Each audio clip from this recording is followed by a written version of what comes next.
You don't have a motivation problem. You have a system that only works on good days. Picture the orange glow of your laptop at 1:12 a.m., tabs stacked high, promising tomorrow. If you still need motivation to start, your monk mode system is broken, and in the next minute, I'll prove it. Most people aren't lazy. They're overloaded by notifications, open loops, and unfinished business that follows them room to room.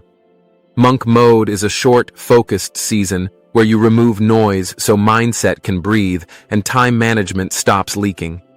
If your morning disappears before you begin, it's not low willpower. It's inputs hitting first and your attention bleeding out. Motivation makes promises at night.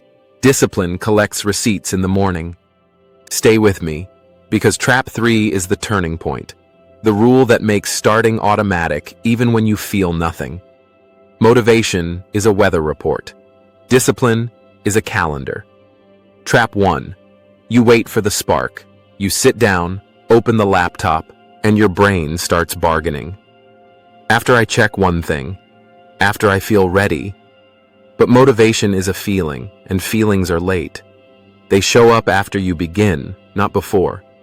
Motivation can look like productivity while your output stays at 0. If you treat it like the starter motor, you'll stall whenever life feels heavy. The fix is brutal and simple. Stop asking, "Do I feel like it?" and start asking, "What is the first physical action?" Open the doc.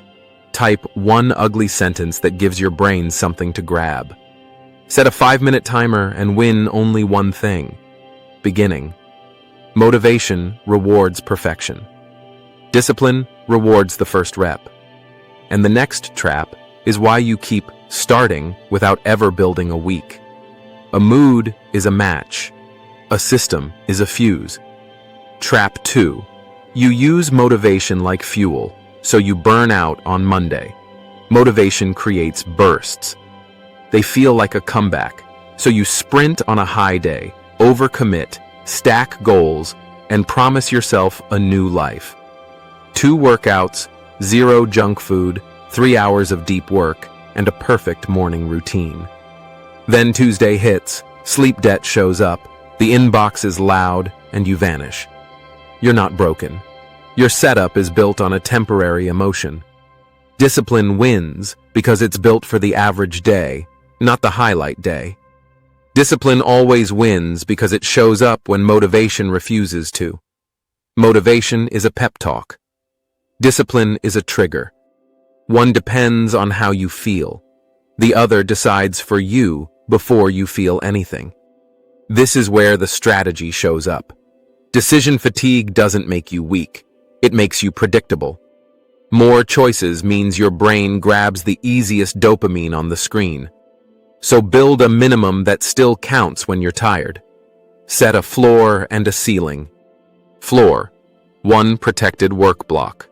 Ceiling, stop before you start hating your own plan. When the floor is real, you can't fall off anymore. You can only do the minimum. And in Trap 3, repeatable becomes automatic. Motivation doesn't start monk mode. Monk mode creates motivation. Trap 3. You start by mood, so your day starts by drift. Here's the system shift. The no mood rule. It means your start is scheduled, not negotiated. Same time window, same first action.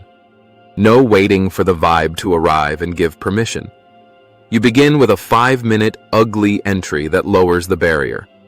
Start badly on purpose, because badly is still forward. If your brain screams for a better plan, label it as noise and do the first action anyway. Day 1 feels fake. Day 4 feels normal. After a week, starting stops feeling like danger. Comment. No mood if you're done negotiating with yourself. Now we protect that start, because the next trap is where most people lose the whole day. Every time you wait for a vibe, you vote for the old you. Trap 4. You try to be disciplined inside a chaotic environment. You can't out-discipline low-friction distraction. If your phone is on the desk, you're not doing deep work. You're doing temptation management. If 5 tabs are open, Your brain is context switching, not focusing. So draw a clean line between input and output before the block begins. Sam is a college student who studies at night after a loud shift, sitting in a dark room lit by one orange desk lamp. His phone kept buzzing with group chats, and every vibration felt like someone tapping his ribs mid-sentence. On Monday, he wrote 3 lines, then scrolled for a minute, and resurfaced 40 minutes later, furious and foggy. On Tuesday, he put the phone in a drawer across the room, closed everything but one document, and started the timer before he felt ready. By Friday, he went from 0 finished pages to 6 clean pages, and the urge pings stopped deciding his night. During your block, make the world boring on purpose. 1 screen, 1 target. Open only what serves the task, then close it again. You're not chasing discipline. You're building a room where distraction can't breathe. And when that room breaks, Trap 5 decides whether you recover or quit. Discipline is a door you close, not a feeling you chase. Trap 5. You treat a slip as failure, so you abandon the week.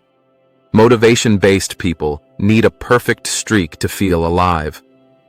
Discipline-based people need a fast return. You will miss a block. You will lose an hour to something you didn't plan. The mistake is turning that moment into a verdict.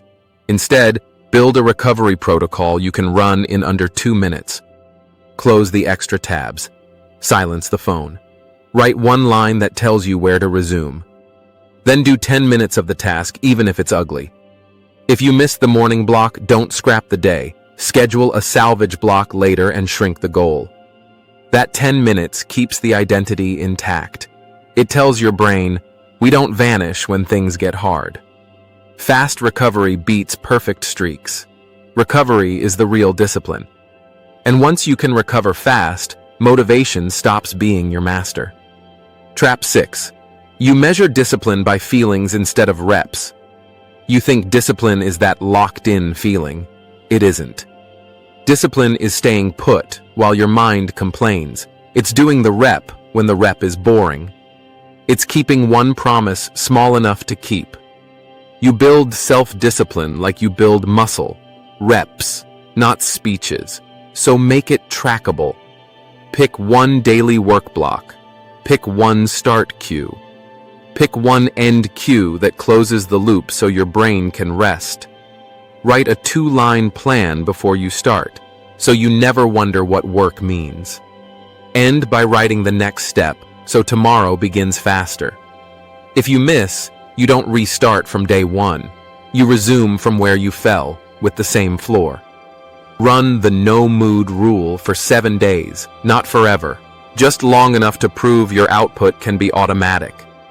After 10-30 days, you won't be more motivated. You'll be less dependent on motivation, and that is freedom. You'll feel like someone with a system, and that is monk mode. Systems over willpower, results over mood. Comment. No mood. If you're done negotiating with yourself, then protect 1 start window for the next 7 days and let the calendar do the talking. Next episode. Monk mode. Productivity. Do more with half the time. How to double output by cutting the right friction. Train your mind, and your life will follow.